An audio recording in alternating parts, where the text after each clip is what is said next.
Hello everyone, hi, my name is Kimmy Coleman, and I feel like it literally doesn't make sense to talk about anything else right now because this is what is going on. This is what has been pressed upon me and all of my other Black brothers and sisters, not just throughout the course of this week, but throughout our entire lives. And I regret to say that I have not always spoken up about these things because I thought that nobody would even listen to me. Nobody would care to hear what I have to say or how I feel. But at this point, I don't care if people listen. I don't care if you don't care about what I have to say. I have to say something. For my own mental health and for my own, self-worth, these are the things that I have to say. Now, first and foremost, I feel like a lot of people who were raised by immigrants, like Black immigrant parents, whether you're African, whether you're Jamaican, Trini, Haitian, whatever, wherever you come from, and your parents immigrated to this country, and I know I'm speaking from my personal experience because my parents are Jamaican, they came to this country not fully aware of the racial biases that were going to meet them. And for me, my parents didn't even realize it until I got older and I started living through these things, that there was something going on, because they're in their minds, they're not thinking that they're any less than anybody else because they grew up being the majority.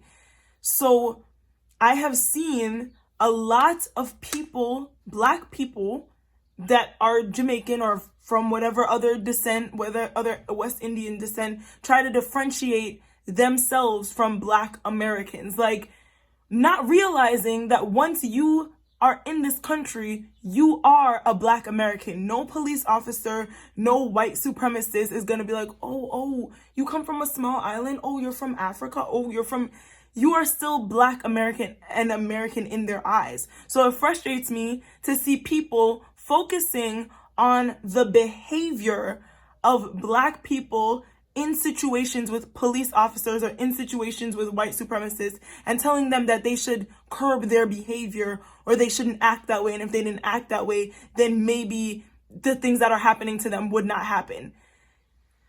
It is so frustrating to see it coming from another Black person who simply was not raised with the same, I don't even know how to describe it, like with the same mindset that you need to be careful, that you need to watch out for police officers because they're not always going to protect you, as we can see.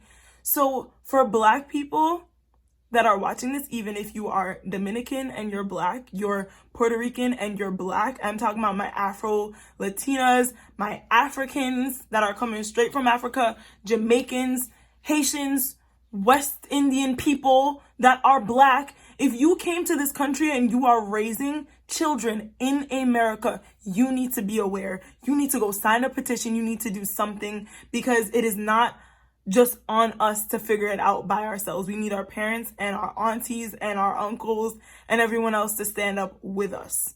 That is the first thing that I've noticed that has bothered me. And I wrote this down, so if I'm looking down, that's what I'm looking at.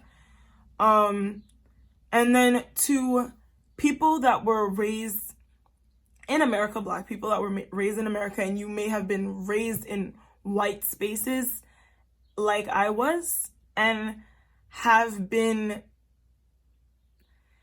had your own people pitted against you because you were different or because you spoke white, whatever that means, or if they call you an Oreo, whatever. For the longest time, I did not say anything because I felt like I did not have the right to say anything just because of the way I spoke or the way that I carried myself or whatever. You are Black just like everybody else. And I know that people may be like, Kimmy, that's common sense. Yes, but this is something that I've had to deal with. This is something that I'm still dismantling within myself, that just because I was raised a certain way, just because I went to a certain school, just because I was most times, had to stifle my own personality to make other people comfortable, it somehow took away my right to speak up when things that were unjust were happening around me. And I regret every single time that I have let somebody make me shrink into myself just to make them comfortable. All the comments like, oh girl, you're so sassy, or oh, why are you so angry? Whoa, Kimmy, calm down. It's not that serious. All these little microaggressions that made me shrink into myself. It is real. It happens, and people don't realize the mental strain that puts on somebody to know that every single time that they go out, they can never be fully themselves, or else they will be stereotypes, and we are carrying all Black people when we decide to live or act a certain way. And people don't realize that that's something that's always in the back of a Black person's mind, is how they behave and how they're gonna be perceived by other people. But I personally, in light of everything that is going on, and even over this past year, it's like it's just been bubbling up. So many different circumstances in my personal life, even before or even while all this conflict has been going on in this country, I've decided that I'm not going to do that anymore. I don't care if you're uncomfortable. I don't care if I'm being too loud. I don't care if you think that I'm angry, because I am angry. And I feel like people should be enraged right now. And the fact that some people are focusing on the property that is being destroyed right now is also something that is just like, someone's life was lost. Multiple people's lives were lost. Over 400 and change Black lives were lost without any justice, without not so much as a trial. Some people didn't even get arrested for the things that they did, and most of them, it's literally statistically 99% of them have been acquitted. So how do you expect people to feel? That leads me to another point, which is stop trying to tell people how to feel. Stop trying to tell people, oh, violence is not the answer.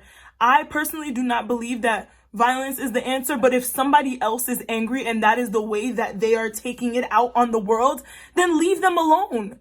Literally leave them alone. Do not try to tell people how they're supposed to feel at this time. Do not try to kumbaya the situation.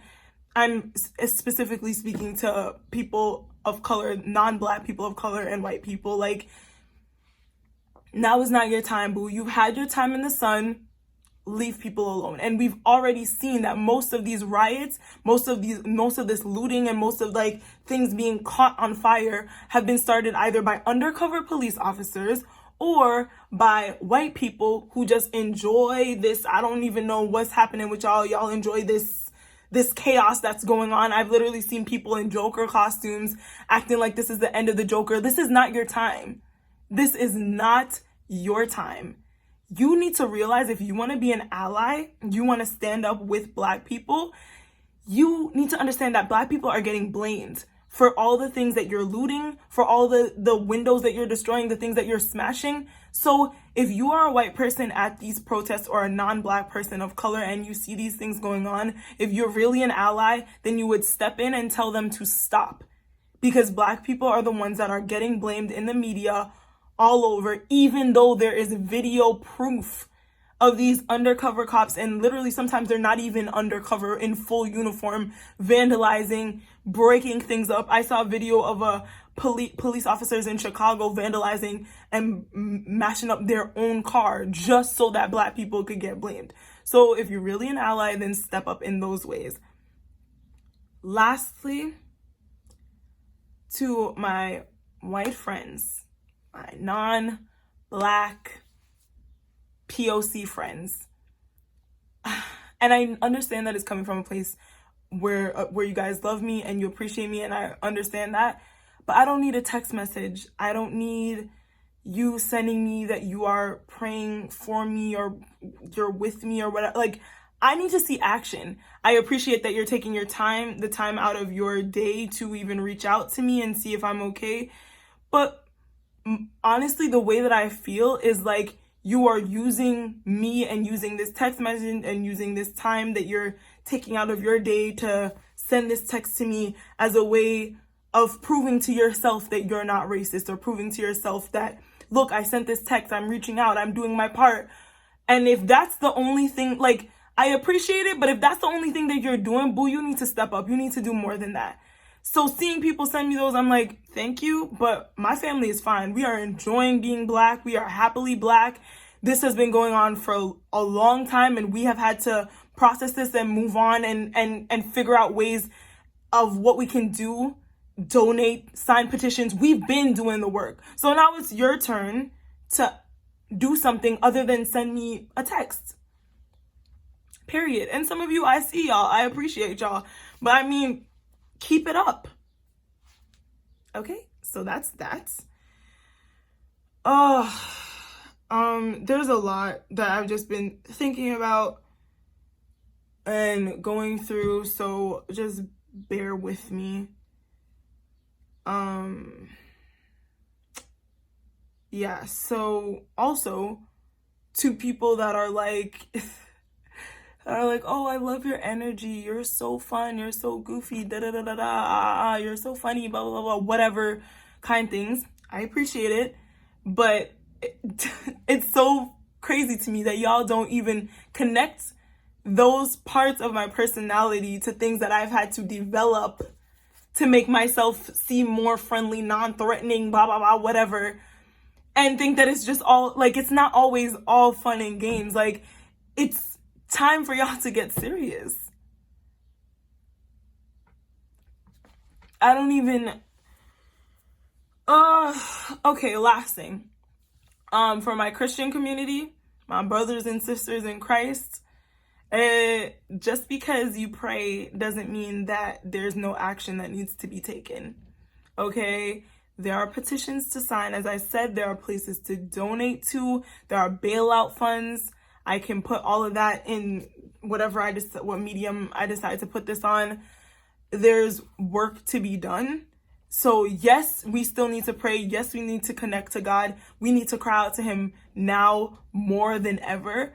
But it's come to the point that faith without works has led to and will continue to lead to death if we do not step it up.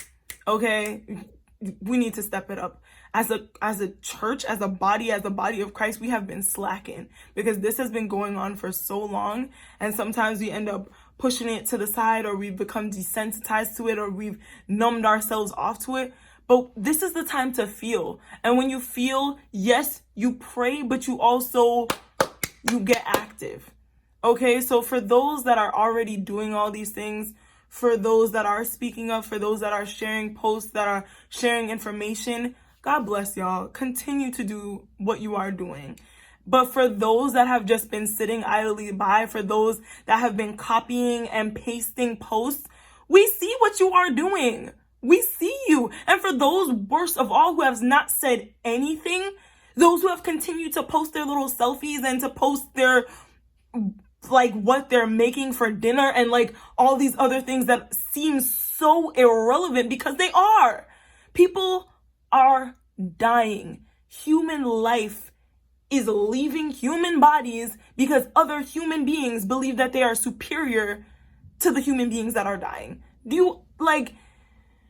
And people have been saying, like, oh, if you reverse the roles, then what?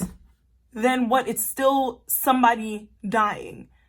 So these are the thoughts that I've had about this. I don't even think I'm going to edit this. I'm just going to put it up because I don't want to cut anything out for people, non-Black people again. This isn't a competition of who's had the most racial oppression or who's been the most racially profiled or racially oppressed. Right now, we're talking about Black people. Plain and simple. We need help. We've been doing this on our own for years, and now is the time for other people to step up. So if you're talking about you love me, you love my energy, you love, I don't know, my family, love my jokes, whatever it is, now is the time where I don't want to hear that you love me. I want to see it. Okay? That's it. Thank you.